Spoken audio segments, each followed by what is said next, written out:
Bonjour et bienvenue dans ce nouveau Curiosity. Aujourd'hui, nous allons braquer notre regard sur un monument funéraire d'une beauté spectaculaire et macabre, le transit de Bar-le-Duc. Situé dans l'église Saint-Étienne dans la ville de Bar-le-Duc en France, cette statue funéraire attribuée au sculpteur Ligier Richier a été réalisée au XVIe siècle en pierre calcaire recouverte de cire. Elle a été affublée de plusieurs surnoms comme le squelette, le décharné, mais surtout le monument au cœur de René de Chalon. Ce dernier surnom est simplement dû au fait que ce transit d'1,77 m de haut a été sculpté pour orner la sépulture de René de Chalon, prince d'Orange, décédé le 15 juillet 1544 lors du siège de Saint-Dizier.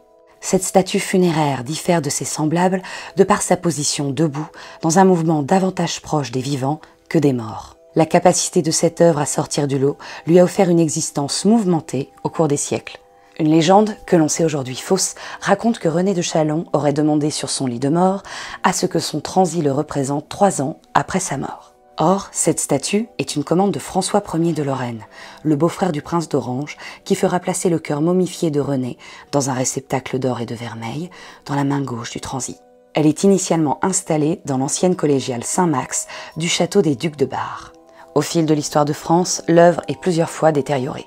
D'abord en 1790, sous la Révolution, où son déménagement dans l'église Saint-Étienne de Bar-le-Duc entraînera des fractures qui seront par la suite grossièrement réparées. Puis en 1793, lorsqu'un soldat volera le réceptacle du cœur, cassant alors la main gauche du transit. En 1810, la sculpture sera restaurée. On refait sa main et on y dépose un sablier qui sera ensuite remplacé par un cœur en plâtre. Jusque-là, elle était posée à même le sol et sera finalement déposée sur un soubassement et entourée de grilles assurant sa protection. Durant la Première Guerre mondiale, cette merveille sera protégée par des sacs de sable jusqu'à ce qu'en 1917, on se résolve à la démonter pour l'expédier au Panthéon. Elle ne reviendra qu'en 1922. Durant la Seconde Guerre mondiale, les conservateurs n'hésiteront pas et la mettront à l'abri dès les premiers conflits. La suite de son existence sera faite de restauration et de protection en tout genre dont on vous épargne la liste trop longue, et ce jusqu'en 2003. Cette statue, classée au titre d'objet au monument historique, interpelle par sa magnificence et son esthétique unique. Elle nous mène tout de même à nous interroger sur les connaissances anatomiques de Ligier Richier. Les jambes laissent en effet entrevoir les nerfs, les tendons, les veines et même une rotule. Pourtant, rien ne prouve que l'artiste ait suivi des études anatomiques. Des dissections illégales? Rassurez-vous, depuis, des observations détaillées ont révélé de très nombreuses erreurs. Il n'y a là aujourd'hui plus de débat. En revanche, la signification symbolique du transit de Bar-le-Duc, elle, reste sujette à discussion. Pour certains, il s'agirait de représenter l'espoir en la résurrection. Pour d'autres, l'écu sur le bras droit semble être sculpté à la gloire de la famille de Lorraine.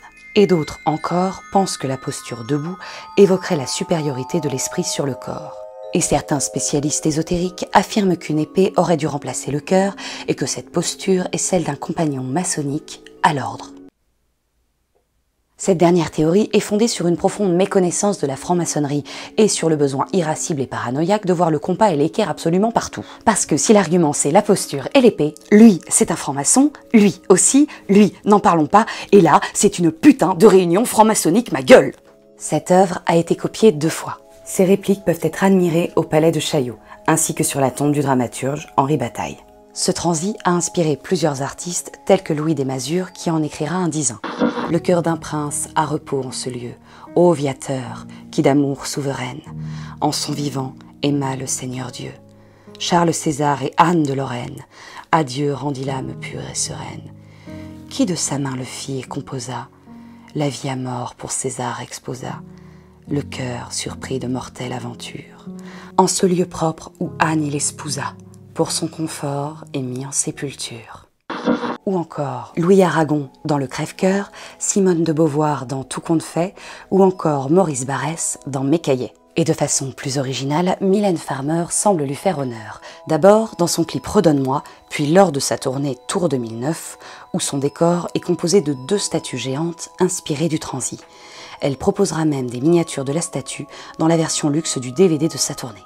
Voilà, on espère que ce bijou de la sculpture aura volé votre cœur et que cet épisode vous aura donné envie d'aller l'admirer si ce n'est pas déjà fait. N'hésitez pas à partager la vidéo si elle vous a plu. Pour vous tenir au courant des actualités de la chaîne, vous pouvez nous suivre sur les réseaux sociaux Twitter, Instagram et Facebook. Pour soutenir la chaîne, ça se passe sur Tipeee. Quant à nous, on se donne rendez-vous très vite pour une nouvelle curiosité.